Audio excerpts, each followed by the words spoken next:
E não é que o SBT tomou pau de novo na audiência da Libertadores para a Globo? Para entender tudo isso e saber se o Thiago Leifert vai mesmo para a Band, deixa o seu like e vem comigo que o Pocket News de hoje tá no ar. O apresentador e agora narrador Thiago Leifert falou em entrevista ao Pânico da Rádio Jovem Pan sobre a possibilidade de voltar a trabalhar numa emissora de TV aberta no Brasil. O ex-global revelou que já ocorreram conversas com muitas empresas e que a Band é uma das emissoras que o procurou para sondá-lo. Segundo ele, porém, ainda não há nada certo. Leifert contou que as conversas iniciais foram como se fosse uma aproximação entre as partes e que está analisando os convites como foi do YouTube para comentar o Paulistão na plataforma e como foi agora do Amazon Prime Video ao ser convidado para ser narrador. Thiago ainda salientou que está aberto para qualquer coisa no momento. Por fim, o jornalista revelou que quer trabalhar de alguma maneira na Copa do Mundo, mas que sabe que é muito difícil que isso aconteça porque apenas a Globo detém os direitos de transmissão da competição no Brasil. Ninguém deixa a Globo, ainda mais por um problema gravíssimo que o Leifert teve, uma questão envolvendo aí um câncer nos olhos da própria filha, né? Mas diante de um cargo como que ele tinha dentro da emissora carioca, que ele apresentava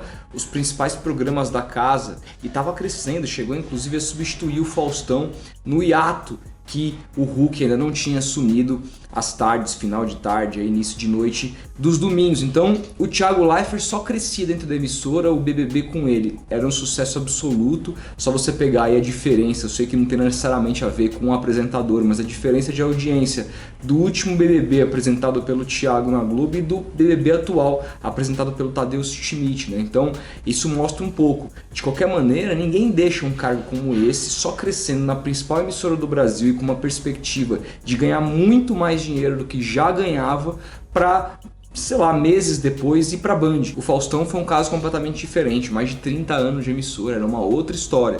Então não imagino que o Thiago agora vá pegar projetos longos na TV aberta, numa Bandeirantes, por exemplo, numa Record, me surpreenderia demais. E gostaria de falar que assim, o Thiago como comentarista do Paulistão, eu não gostei muito, achei que ele foi intervencionista demais, ficou falando muito, atrapalhando o narrador. Agora, como narrador, nesse projeto do Amazon Prime Video, eu gostei muito, me surpreendeu. E a transmissão aí do jogo do São Paulo na semana passada, junto com o Casimiro, foi uma das coisas mais legais que eu vi nos últimos tempos na internet em termos de transmissão de futebol. Então eu acho que pode seguir sendo muito legal e, claro, abre uma porta para o Thiago ter um trabalho mais flexível para que ele possa cuidar do que realmente importa agora, que é a sua família. O meia Diego do Flamengo protagonizou um momento constrangedor no CT do Flamengo na última terça, enquanto o jornalista Vene Casagrande do SBT aguardava ao lado de Thiago Maia para começar uma entrevista. O meia rubro-negro entrou no recinto e começou a ironizar o repórter, dizendo ser o cara de meias verdades. Como é que nós estamos? Hã? Eu? Que momento, não, você é nota 10, Thiago. O homem das meias verdades, direto do ninho do urubu!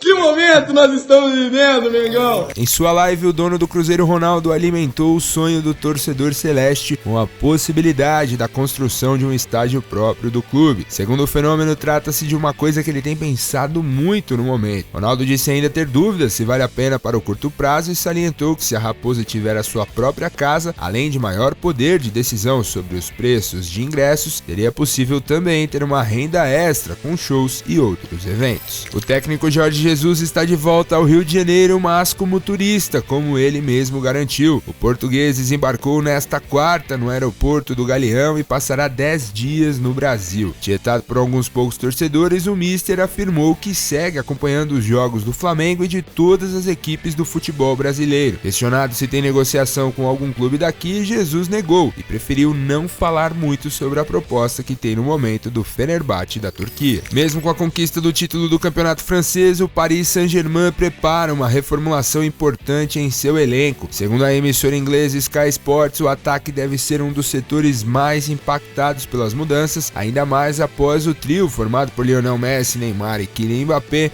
não ter correspondido da forma esperada. A emissora britânica informa também que a diretoria do PSG já está aberta a negociar pela transferência de Neymar, que ainda tem contrato com o clube até 2025. O BBB 22 registrou no Ibope o dobro de audiência do forte jogo entre Corinthians e Boca Juniors pela Libertadores, transmitido na última terça pelo SBT. Segundo o site Splash, a partida na Grande São Paulo registrou média de 13,7 pontos, enquanto o reality da Globo marcou 26,6. Esta é mais uma decepção do SBT na audiência, que jamais conseguiu liderar o Ibope num jogo às terças-feiras na Grande São Paulo desde 2020, quando começou a transmitir a competição internacional. As únicas vezes que o canal liderou o Ibope com o torneio foi quando transmitiu as finais entre Palmeiras e Santos em janeiro de 2021 e Palmeiras e Flamengo em novembro do mesmo ano. Na parte da tarde, o canal também amargou a vice-liderança com o jogaço entre Manchester City e Real Madrid, válido pelas semifinais da Champions League. A emissora de Silvio Santos anotou apenas 6 pontos de média, ficando com menos de um terço da audiência da Globo, que anotou 20 pontos com a transmissão da apuração do Carnaval de São Paulo. Pois é, eu me sinto até repetitivo de falar isso sempre, né? Porque obviamente não é a primeira vez, não vai ser a última. Essa escolha do SBT por transmitir jogos às terças-feiras é uma verdadeira burrice. É uma verdadeira burrice, uma estupidez completa. Porque se você pega ontem, eu entendo que o BBB é muito grande, passa na Globo, é um entretenimento que não sei o que, atrai muita gente, aquela coisa toda. Eu não tô dizendo que o jogo do Corinthians contra o Boca tinha que liderar a audiência. Não é isso, esse é o primeiro ponto. Segundo, esse jogo do Corinthians contra o Boca não era só um jogo de primeira fase de Libertadores.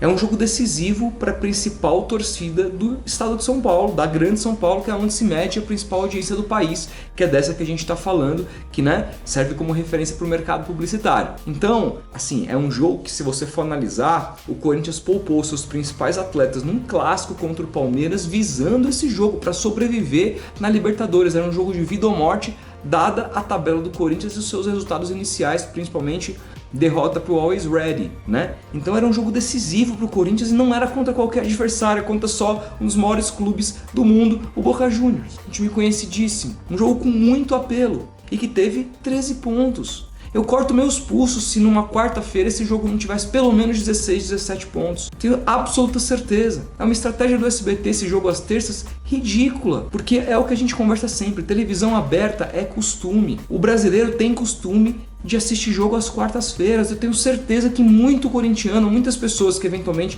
poderiam assistir esse jogo, nem se lembraram que tinha jogo terça-feira à noite no SBT e simplesmente deixaram ligado lá no Big Brother. Simples assim. Então o SBT poderia dar um passinho atrás. Esse é o último ano, a gente não sabe, daqui a pouco sai a licitação, a gente não sabe se o SBT vai continuar transmitindo a Libertadores ou não, mas pode ser o último ano do SBT. Então, por que não fazer uma estratégia diferente, tentar mudar o que está dando errado? O SBT passou perto de liderar só em fases semifinais, Palmeiras e River, que eu me lembre, Palmeiras e Atlético Mineiro também, em 2021. Agora, é só isso? Eles querem chegar perto da liderança só em semifinal de Libertadores? É muito pouco e deveria sim o SBT mudar a estratégia, falar, gente, deu errado, vamos assumir, colocar o rabinho entre as pernas e vamos começar a transmitir jogo às quartas-feiras. E se tiver que concorrer com o futebol da Globo, que concorra, a Libertadores é maior. Tá com medo de quê? Eu teria mais confiança de concorrer com o futebol na Globo do que com o próprio BBB, que é um produto completamente diferente. Mas enfim, né? Cada um faz a sua estratégia e nessa, o SBT, a cada dia que passa, tem cada vez mais tomado pau na audiência, porque não aprende. Mas eu quero saber de você, o que você acha dessa estratégia do SBT em transmitir jogos às terças-feiras, não dar o braço a torcer com relação às quartas? Me conta aqui sua opinião, deixa o like se você gostou do vídeo, muito obrigado por ter visto até o final, a gente vai se falando e até a próxima.